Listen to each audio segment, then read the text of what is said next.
Hello, I'm Cynthia Roberts, and I'm delighted to talk with you about the management and organizational structure components of your business plan.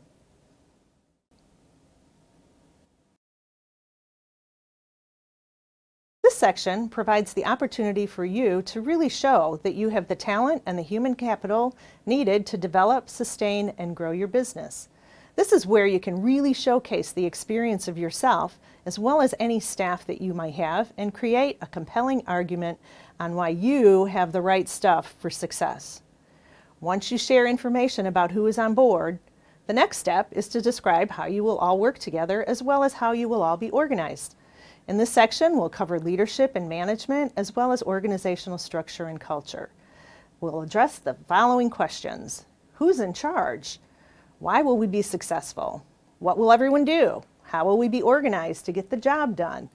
And who else might I need to bring on board? So are you ready to tackle all of these questions? Let's get started. In this first section, we're going to cover management. Readers are going to want to know if you have what it takes to make this business a success. Tell the reader about yourself, as well as any other people involved in the leadership of the company.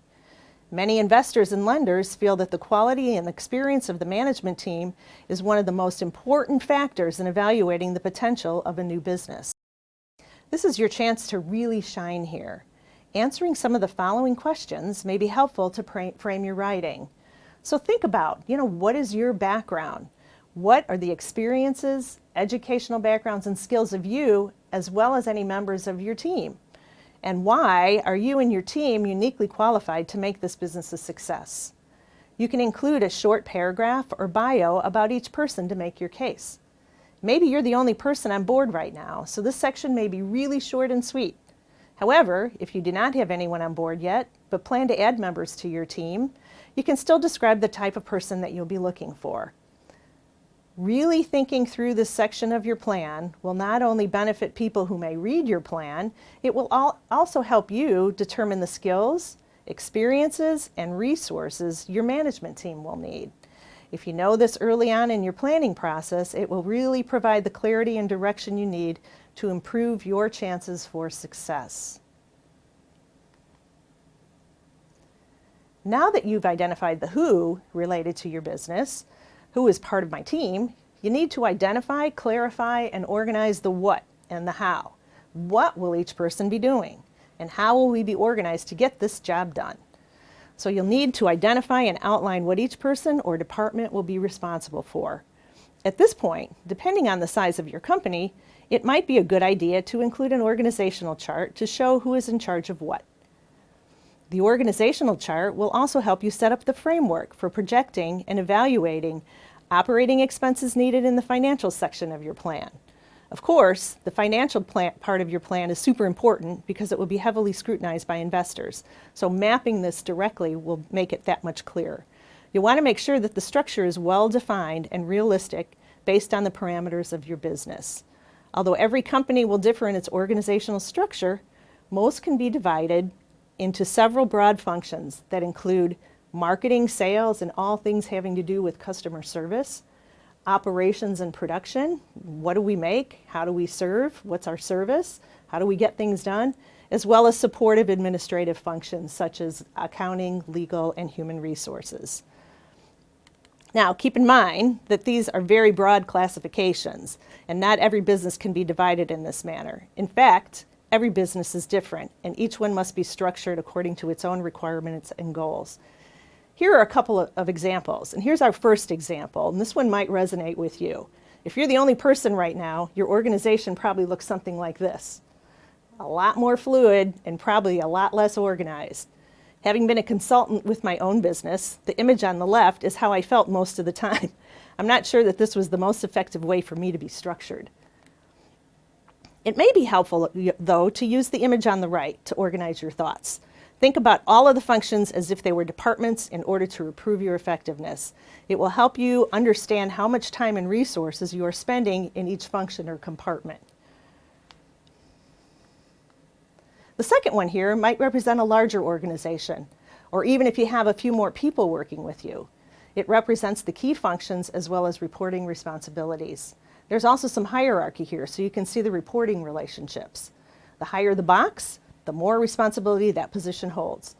And you can see the CEO at the top, and that's where the buck stops. That's most likely you. But if you move down to the next line, you can see who reports up to the CEO. Perhaps you have somebody who manages the operation or does the marketing, or you have some administrative support people such as human resources or accounting. And that third line might also include the staff that reports up to the director. And I've used marketing here as an example. Perhaps you have more people that help you get the word out about your business. You can see in this case that sales and customer service are large enough to have their own people. It may be helpful to include the names of each person responsible for each section, as well as their title right in the chart. If this is a little overwhelming, you can start thinking about all of the tasks that need to get done, then organize them into broad areas of the departments. Once you have all of your major tasks organized, you can begin to address staffing needs in the plant. So who's actually going to help me get all of this stuff done? Based on how you organize the major tasks of your business, you can use this information to create job descriptions and then determine the type of personnel and qualifications needed to do a great job. Adding a bit of narrative about your staffing plan will give the reader some idea of the size of your company. It may also be helpful to think about how you'll set compensation levels and your process for attracting the right people to your team. Again, it just reinforces to the reader that you have thought everything through. Sometimes companies have very specific hiring strategies, as in prioritizing hiring veterans or other groups. You might want to think about that as well. And finally, I just wanted to say a word or two about culture, since I know that I'm speaking to you as the leader of your business. You won't find this in any business plan template, but it might also help to add a line or two about your culture when you describe your business. You as the leader play a key role in defining and shaping that culture, so you might want to put some thought into this. It also reinforces the work you did earlier in this program in defining your purpose, your mission, and your values. And when I say culture, what I really mean is all the intangible or warm, fuzzy stuff. It's generally used to describe how we do things around here. You know, what values are important to us? How do those values translate into actions, such as how we treat each other and our customers? How do we want to be together? Once you get this right, it can help drive your hiring process, ultimately impacting service to your customers and overall success. There's a lot of research out there that proves that happy employees result in happy customers. I hope you found this session helpful. I would love to go on about any one of the topics I mentioned in my talk. Leadership, human resources, organizational structure, and culture are all passions of mine. But at least I've given you an idea of some of the basics to include in your plan. If you need more information, you can check out some of the resources on the slide. I've also included my contact information if you have any specific questions and want to go a bit deeper. I would like to call out the first resource on my slide, nwibizhub.com. It's a site that's specifically devoted to small business in Northwest Indiana, and there's a wonderful amount of resources on there. So thank you for watching. I wish you all the best for your success and enjoy your journey to opening your business.